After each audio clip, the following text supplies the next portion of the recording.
저희가 오늘 나눌 말씀의 제목이 저주하는 자를 축복하라니요 하는 이제 그런 제목으로 함께 나누고자 합니다. 저희가 이제 누가복음 6장 이 앞부분에 20에서 26절의 말씀을 저희가 보면서 화 있을진저 부요한 자요라는 그런 제목으로 나누었는데, 누가복음 6장이 마태복음의 그 산상수훈하고 좀 유사한 그런 가르침이 있는 것을 보았습니다. 하지만 분명히 예수님께서 다른 상황에 주시는 그런 가르침이라고 저희가 좀 설명을 했죠. 마태복음의 말씀은 이제 산에서 제자들에게, 하지만 이제 누가복음의 말씀은 이제 평지에서 예수님을 따르는 많은 무리들을 바라보시며 주시는 말씀이라고 했습니다. 그래서 이제 이런 유사한 가르침이 전해지고 있다는 것을 우리가 좀 보게 되고, 또 이런 걸 통해서 우리가 그럼 무엇을 생각할 수 있느냐? 지금 유사한 가르침을 지금 여러 번 전하신 거거든요. 반복해서.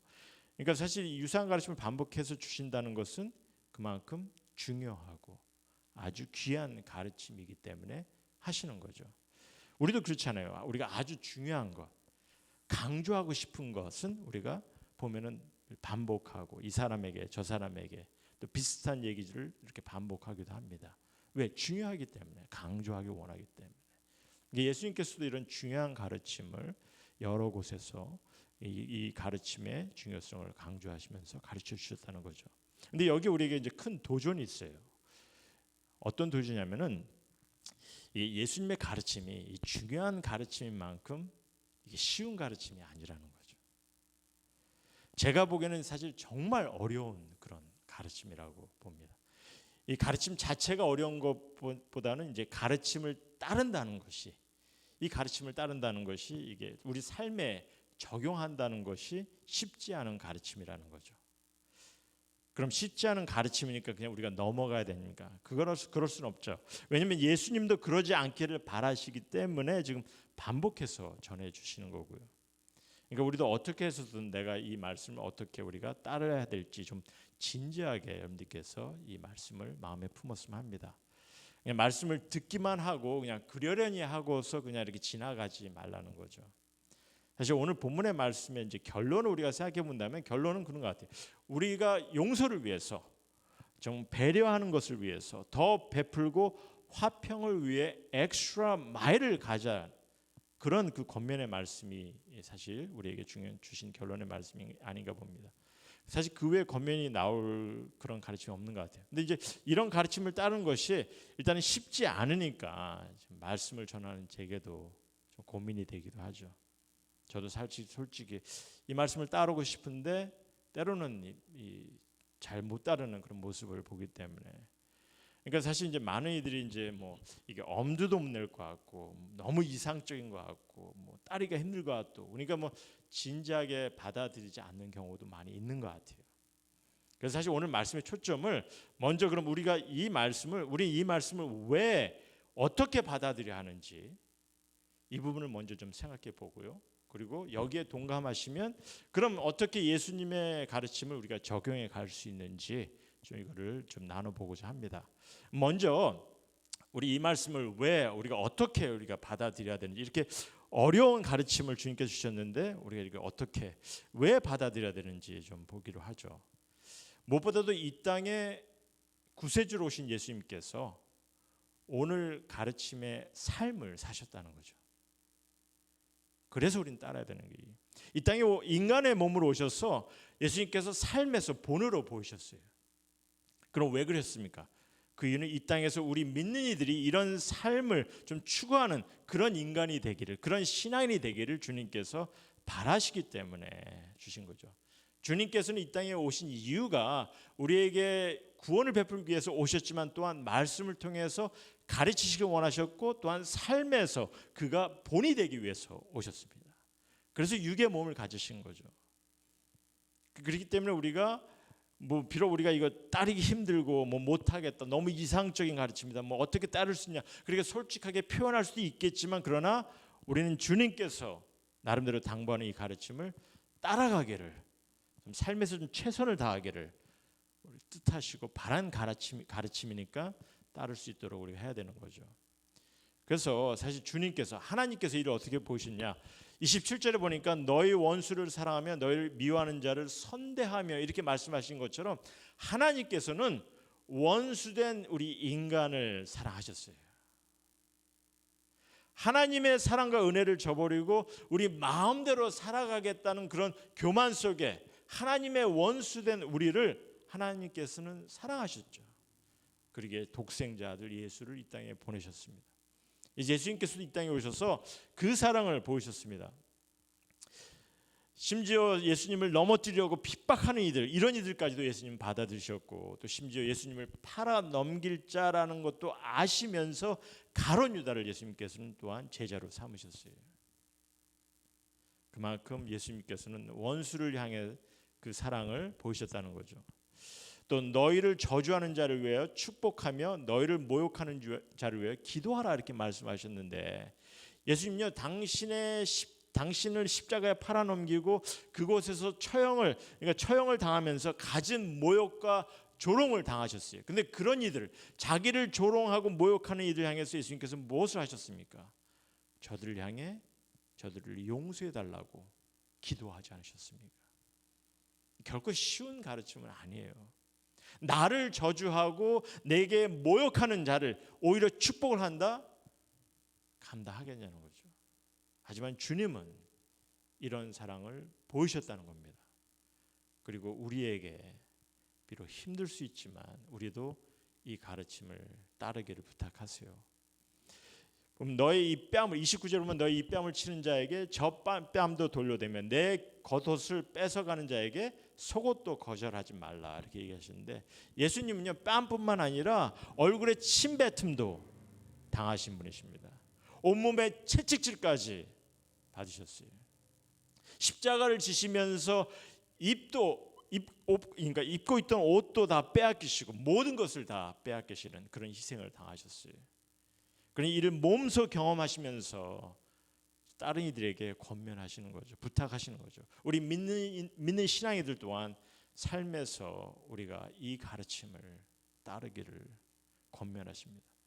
그렇기 때문에 말씀하십니다. 우리 32절에서 34절 말씀을 다시 한번 좀 봤으면 합니다. 너희가 만일 너희를 사랑하는 자만을 사랑하면 칭찬받을 것이 무엇이냐? 죄인들도 사랑하는 자는 사랑하느니라 이렇게 말씀하시죠. 너희가 만일 선대하는 자만을 선대하면 칭찬받을 것이 무엇이냐? 죄인들도 이렇게 하느니라. 너희가 받기를 바라고 사람에게 구워주면 칭찬받을 것이 무엇이냐? 그러니까 받기를 바라고 구워주는, 우리가 얼마나 그런 일을 많이 합니까? 뭔가 얻기 위해서 우리는 빌려주는 거죠. 근데 이런 것들만 하게 되면 칭찬받을 것이 무엇이냐? 죄인들도 그만큼 받고자 하여 죄인에게 구워주지 않느냐 이렇게 얘기합니다. 그러니까 여기서 주님은요 우리 믿는 이들이 이런 가르침을 제대로 따르지 않는다면은 세상의 죄인들과 무엇이 다르겠냐 하고 단호하게 말씀하세요. 여러분 이게 무슨 말씀인지 이해가 되시죠? 물론 여기서 나도 죄인인데, 죄인이니까 나도 사실 어떻게 보면은 그냥 이 말씀 따르기가 어렵지 않느냐, 어떻게 하게 되면 하겠지, 그렇게 생각할 수도 있겠지만, 지금 예수님께서 말씀은요, 만일 내가 죄 용서함을 받았음을 인식한다면, 그래서 정말 하나님의 사랑을 받았음을 인지하고 믿고 있다면, 왜? 죄인들은요 이걸 인정하지 못하거든요. 죄인들은요 정말 예수님의 십자가의 형벌을 통해서 죄 용서 받았음을 인정하지도 믿으려고 하지도 않습니다. 하지만 우린 예수님의 보혈의 피를 통해서 죄 용서함을 받았잖아요. 하나님의 놀라운 사랑을 받았잖아요. 그러니 이를 인식한다면, 이를 믿고 있다면, 정말 믿고 계세요? 정말 믿고 계세요? 이를 믿고 계신다면은 이런 주님의 사랑을 해야 되지 않겠냐는 거죠. 비록 저들이 하지 못하지만, 그런 이런 예수의 가르침을 우리가 받아들이려고 하지 않고 또 따르려고 하지 않고 아예 관심 바뀌면, 너무 따르기가 힘들다 하면 그냥 마음 내키는 대로 하겠다 그렇게 하면요, 예수님의 보혈의 피로 인해서 죄 용서함을 인정하지도 않는, 믿지도 않는 이런 이들과 다를 것이 뭐가 있냐 이렇게 얘기하고 있어요. 지금 첫 번째 질문으로 제가 이 어려운 가르침을 우리가 왜 어떻게 받아들여야 하는지를 좀 생각해 보고 있는데요. 다시 한번 좀 정리를 해본다면 주님께서 너무나 귀한 가르침을 주셨다는 겁니다. 다른 이들에게 그래서 반복적으로 저들이 새겨들을 수 있는 그런 가르침을 주셨어요. 뿐만 아니라 예수님께서는 이 가르침을 스스로가 본이 되셨죠. 이 가르침을 스스로가 삶에서 본을 보이셨어요. 우리를 향해 베푸셨어요. 그러니 실질적인 우리 삶에서 우리 또한 따라야 되는 겁니다. 만약 여러분이나 제가 하나님의 사랑을 받았음을 인지하고 믿고 계신다면, 예수님의 보혈의 피로 나의 죄 씻음을 받았음을 인식하고 믿고 계신다면, 예수님의 이런 가르침을 우리가 따를 수 있도록 해야 되는 거죠. 잘 안 되는 것 같더라도, 힘든 것 같더라도 따르겠노라, 내가 정말 삶에서 행해 가겠노라, 좀 마음에 품으시고 하셔야 됩니다. 자, 그럼 두 번째 질문으로, 그럼 우리 예수님의 가르침을 어떤 의미로 우리가 이해하고 어떻게 삶을 행해야 하는지 좀 이를 나눠봅시다. 먼저 본문에서 예수님께서 이게 어떤 의미로 좀 가르침을 주시는지, 이를 위해서는 사실 내용을 통해서 좀 먼저 좀 파악할 필요가 있습니다. 내용을 통해서.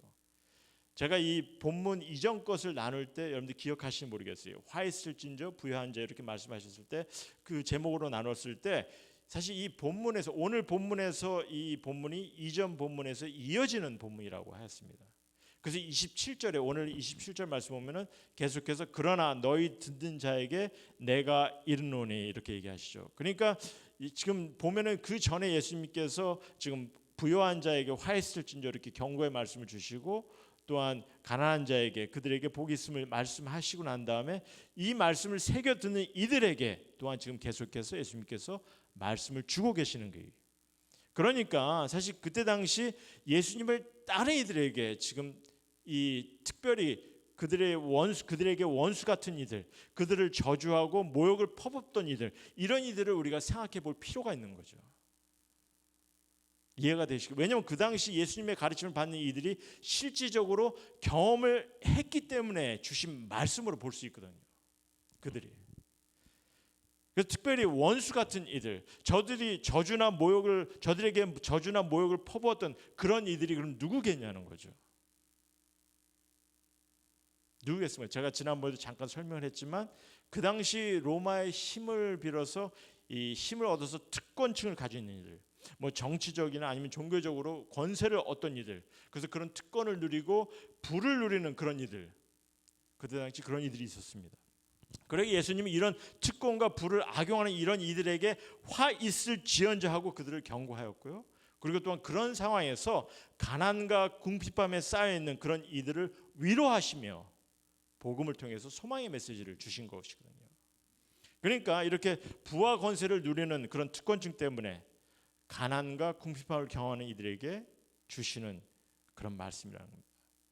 비록 그들에게 저주를 그러니까 비록 그들에게 저주를 주고 모욕을 당한다 하더라도, 그러니까 비록 그들이 저주를 받고 모욕을 당한다 하더라도, 이렇게 어려운 상황이지만 그들 가운데 주님께서는 그들에게 원수를 사랑하라고, 저주하고 욕하고 심지어 폭행을 가하는 이들을 그들까지도 사랑하고 선대하라고 주님께서 그들에게 도전의 말씀을 주신 거죠.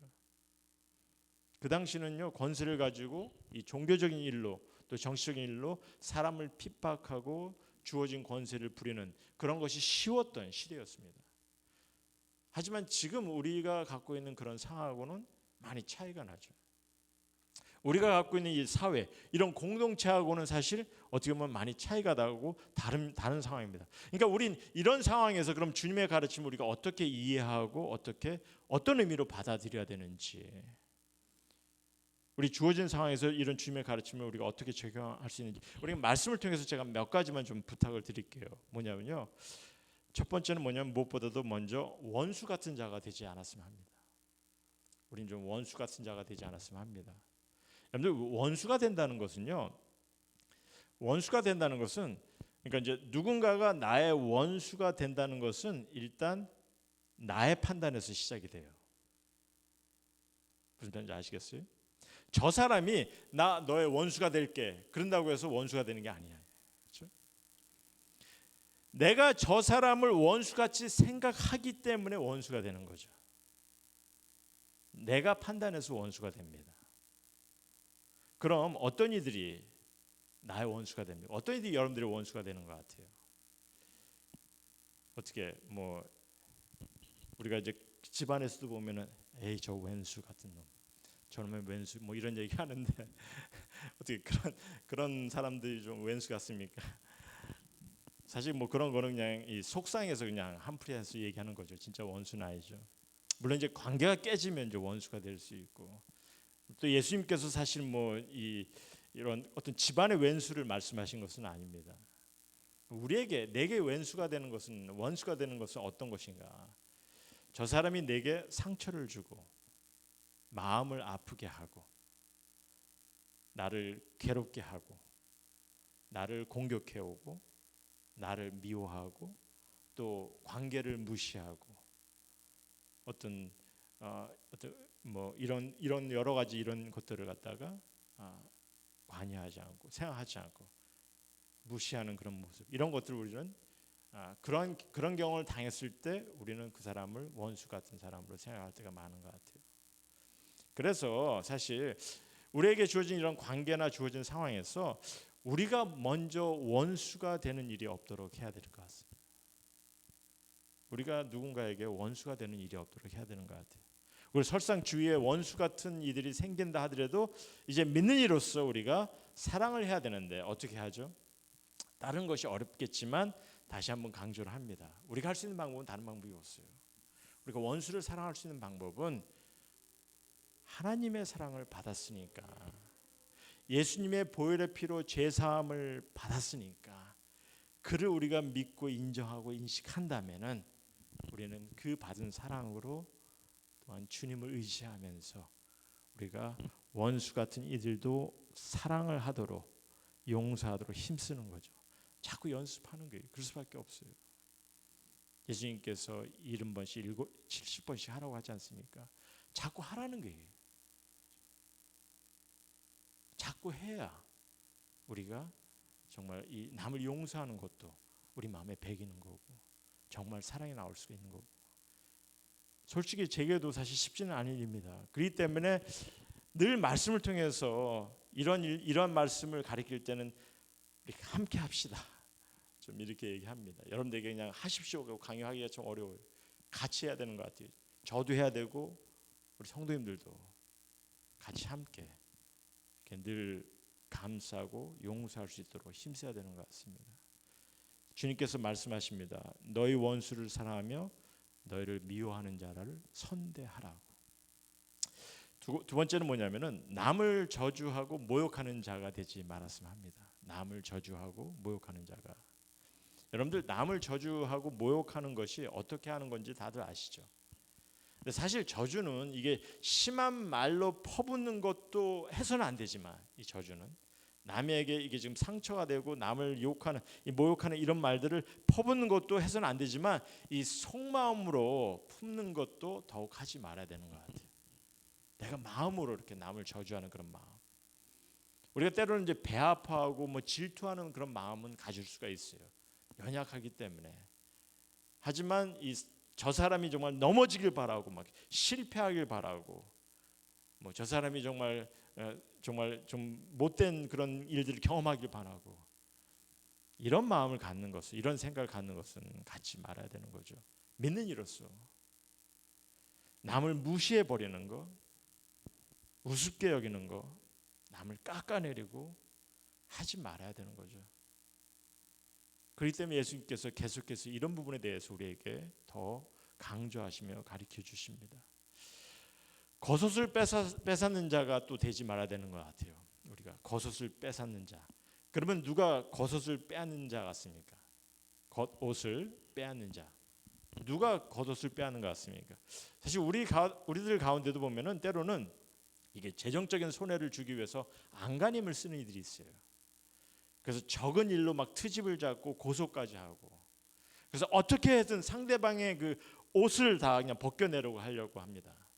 그래서 전도서에서는 이런 말까지 합니다. 정의와 공의를 짓밟는 것을 볼지라도 이것을 이상히 여기지 말라. 왜? 세상이 완악하기 때문에. 이런 일들이 우리들 가운데 일어나고 있다는 거죠. 오늘 주님은 이렇게까지 말씀하십니다. 내 겉옷을 빼앗는 자들에게 속옷도 거절하지 말라. 그렇게까지 말씀하세요. 이게 속옷도 거절하지 않으면은 거칠 것이 없는데 사실은. 그러니까 예수님은 어떻게 보면 매우 극단적인 그런 상황에까지 가더라도 때론 참고 배려하라 하시는 그런 말씀이세요. 왜? 예수님께서 그런 희생의 사랑을 보이셨기 때문에 우리에게 그를 감당을 하십니다. 정말 힘든 가르침이죠. 하지만 그나마 좀 이 말씀을 통해서 우리가 받아들일 수 있는 그런 의미는 이런 것 같아요. 우리가 비록 큰 손해가 아니라면은 화평을 위해서 그 요구를 좀 순복하는 것이 받아들이는 것이 유익하다는 것. 때로는 사소한 일로 목숨을 걸지 말자는 거죠. 화평을 위해서 우리는 엑스트라 마일을 좀 가라. 주님께서 그렇게 당부하십니다. 마지막으로 또 한 가지, 너의 이 뺨을 치는 자에게 저 뺨도 돌려대며 이렇게 말씀하시는데, 이게 이제 마태복음 산상수훈에 보면 누가 내 오른쪽 뺨을 때리거든 왼쪽 뺨을 돌려대라 이렇게 하신 말씀, 똑같은 말씀이죠. 자주 하시는 말씀이세요. 그만큼 우리에게 특별히 또 기억하기 쉽게 또 비유의 말씀으로 주십니다. 중요한 말씀이기 때문에. 그럼 이게 무슨 의미입니까? 한쪽 뺨을 맞고서 그냥 이게 이제 이런 말씀을 우리가 생각할 때, 그러면 한쪽 뺨을 맞고 그냥 내가 참자, 뭐 없었던 걸 하자, 뭐 그렇게 그냥 잊어버리는 것으로 이렇게 해결하려고 하는 그런 말씀입니까? 그런 말씀은 아니죠. 참으라는, 그냥 무조건 마냥 참으라는 말씀은 아니에요. 예수님은요, 다른 뺨도 돌려대라는 겁니다. 그럼 다른 뺨도 돌려대는 것이, 그러면 이쪽 쳤으니까 그래, 그럼 이쪽도 한번 쳐봐, 뭐 갈 때까지 가보자, 뭐 이런 식으로 하자는 그런 가르침도 아니죠. 그렇게 생각하면 큰일 나는 거죠. 지금 이 뺨을 치는 자에게 다른 뺨도 돌려대라는 말씀은요, 그 말씀은 상대를 위해서 더 큰 어려움도 감수하겠다는 그런 의미죠. 상대가 변할 수 있다면 더 참고 더 그를 위해서 기도하고 더 희생하겠다는 그런 마음을 가지라는 겁니다. 근데 이게 쉬운 가르침은 아니기 때문에 계속해서 우리에게 좀 더 예수님께서 강조하시면서 말씀하시는 것, 우리 32절 34절 말씀 아까 읽었는데 다시 한번 좀 봤으면 합니다. 32절 34절 말씀 보면, 너희가 만일 너희를 사랑하는 자만을, 그들만을 사랑하면 칭찬받을 것이 없다는 거죠. 너희가 만일 선대하는 자만을 선대하면 칭찬받을 것이 없다는 겁니다. 죄인들도 그렇게 한다는 겁니다. 너희가 받기를 바라고 사람들에게 구워주면 칭찬받을 것이 무엇이냐. 죄인들도 그만큼 한다는 거죠. 이렇게 말씀하시듯이 보면은 나를 좀 이렇게 어렵게 하고 힘들게 할 수 있는 그런 사람들에게 사랑의 손길을 내밀고 베풀라 하십니다. 다시 말씀드립니다. 결코 쉬운 가르침은 아닙니다. 그러니까 이 가르침은요, 우리에게 사실 이게, 저는 그런 것 같아요. 이 말씀을 우리가 들었을 때 이 말씀을 통해서 좀 고민을 해봐야 되지 않겠나. 이게 엄청 도전이 되고 고민까지 갖게 하는 그런 가르침이라고 보거든요. 정말 고민을 갖게 합니다. 여러분들 이런 말씀을 가지고 스트럭을 하세요. 우리가 어떻게 이런 주님의 가르침을 실질적으로 적용할 수 있는지 좀 이렇게 스트럭을 하시냐는 거죠. 중요한 가르침을 주셨잖아요. 근데 솔직히 이런 가르침을 우리가 어떻게 지킬까 하고 고민을 안 하는 게 문제예요. 사실 고민해 보셨어요? 고민 많이 안 합니다. 왜 그렇습니까? 그 이유는요, 우리가 무슨 뭐 학교나 직장 같은 그런 단체 생활에서 이렇게 깊은 관계를 계속해서 세워 나간다든지 하면은 이 가르침이 사실 relevant하거든요. 근데 사실 많은 경우 우리가 어떤 생각을 하냐면은, 우리는 내가 선호하고 내가 관계를 맺고 싶은 이들과 잘 지내고 최선을 다하면 그것이 최선이라고 생각합니다. 그래서 원치 않는 이들하고 관계를 아예 세우려고 하지도 않아요. 그리고 그게 상식적인 생각이라고 생각을 해요. 그러니까 일단 우린 원수가 없다 생각하는 거죠. 여러분 어떻게 삶에 원수가 있으세요? 배우자? 그럴 수 있죠. 근데 정말 원수로 생각하는 이들이 있냐는 겁니다. 어떻게 여러분의 삶에 여러분을 저주하고 여러분을 막 모욕하고 뭐 뺨까지 때릴 정도로 그런 이들이 있습니까? 뺨을 맞아보신 적 있으세요? 뭐 막장 드라마 같은 그런 인생을 경험하시지 않는다면은 사실 어떻게 보면 이런 삶을 경험하는 이들은 많이 없거든요. 저는 사실 고등학교 때 선생님에게 뺨을 맞아보고 그 이후로 맞아본 적이 없어요.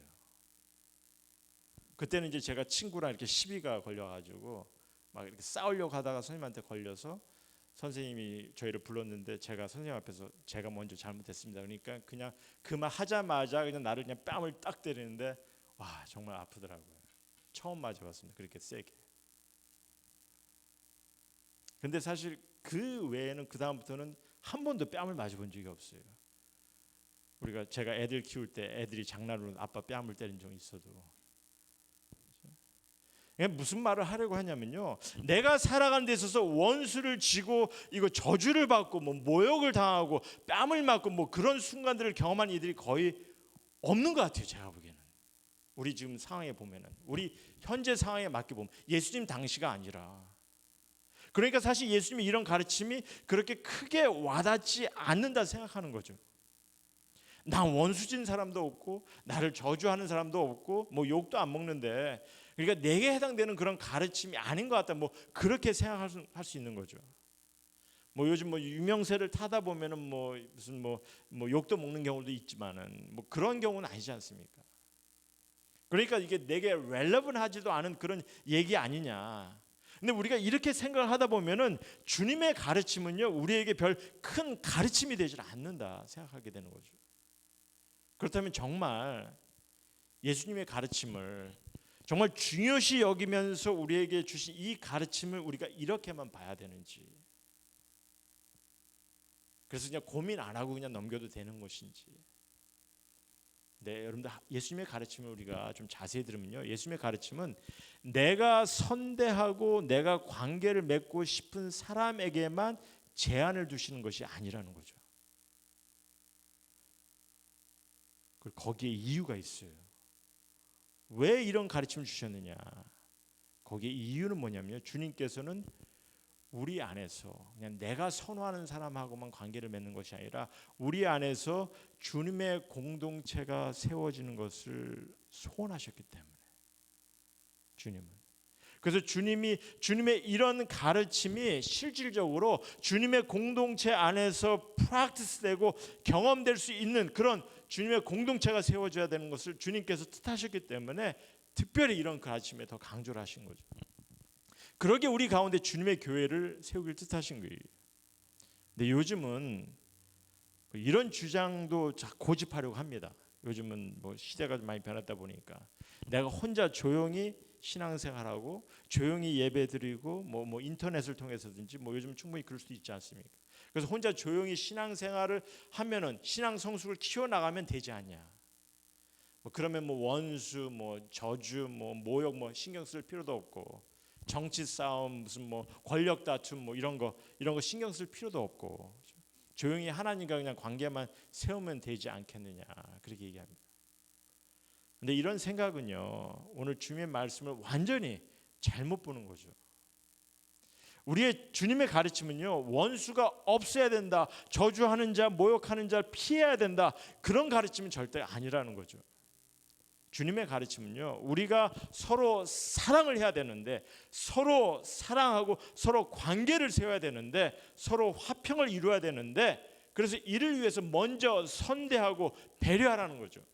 먼저 대접하라는 겁니다.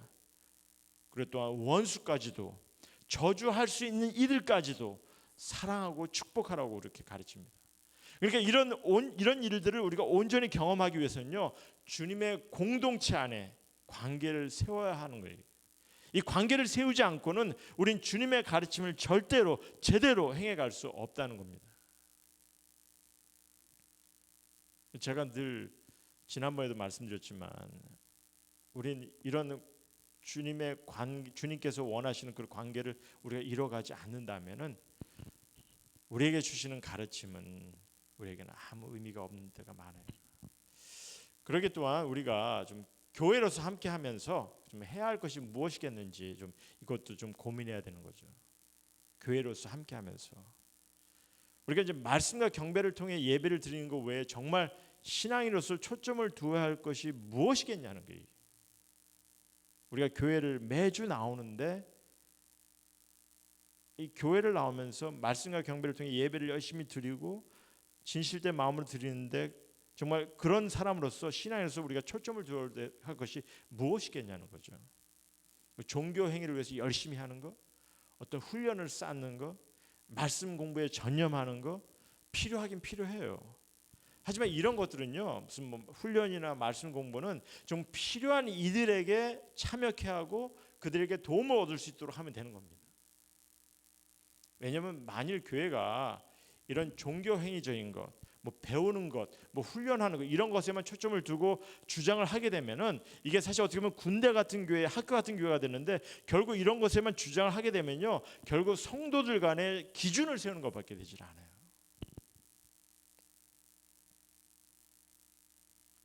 그리고 비교하게 되고 정말 주님이 원하시는 것은요, 우리가 하나님의 말씀을 배워 하나님의 사랑을 깨달아서 그 하나님의 사랑과 은혜가 근본이 되어서 그 안에 정말 서로가 주님의 이런 가르침을 나누고 경험하는 것, 그것이 우리 교회 안에 초점이 돼야 되는 거죠. 그렇기 때문에 주님께서 이런 가르침을 강조하고 중요시 여기시며 가르치는 겁니다. 그리고 이를 위해서는요, 교회는 계속해서 주님의 가족 공동체라는 그런 관계를 세워나가야 되는 거고요.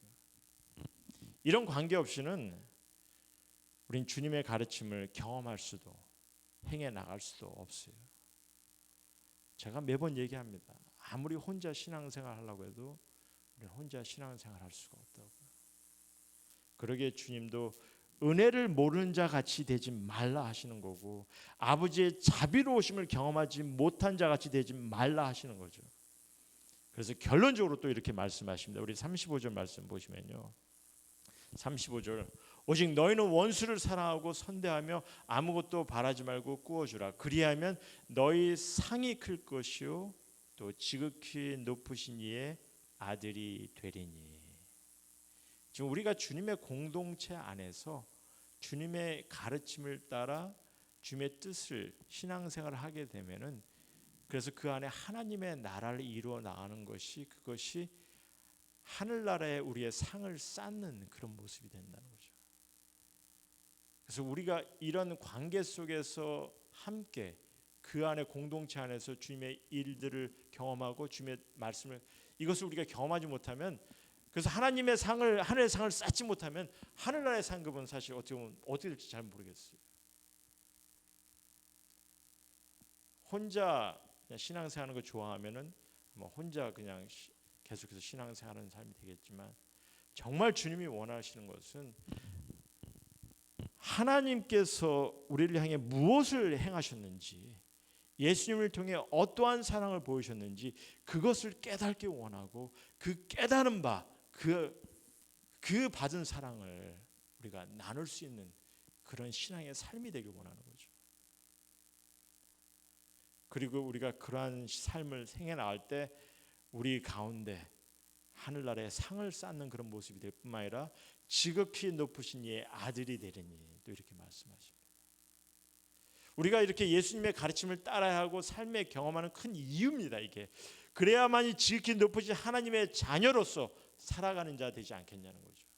하나님의 자녀로서 살아가는 그런 모습이라는 게, 물론 내게 주어진 세상적인 그런 환경에서 내가 뭐 믿는 이로서 이렇게 오늘 주님의 가르침을 우리가 해 나간다면, 그래서 뭐 원수 같은 일을 우리가 사랑하고 우리 나를 저주하고 내게 모욕하는 일을 우리가 그들을 용서하고 받아들인다면, 아마 세상 사람들이 나를 봤을 때는 아, 하나님의 자녀들이 이러한 모습을 가지고 있구나 하고서 좀 그런 모습으로 우리가 볼 수도 있습니다. 만약에 그러한 모습으로 보일 수 있는 그런 삶이라면은, 그렇다면 주님의 공동체로 엮여진 그 안에서는 더 확실히 해야 되는 거예요. 주님의 자녀들이니까. 근데 왜 주님의 공동체 안에서는 자꾸 깨트리고 떨어져 나가고, 왜 그 관계를 무시하고,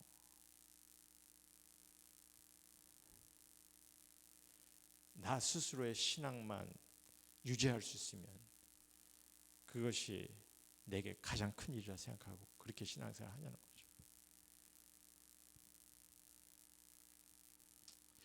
이렇게 실질적으로 우리가 이런 것을 경험해 가는 것이 주님께서 뜻하시는 그런 주님의 가르침이고 주님의 교회 모습이라는 것.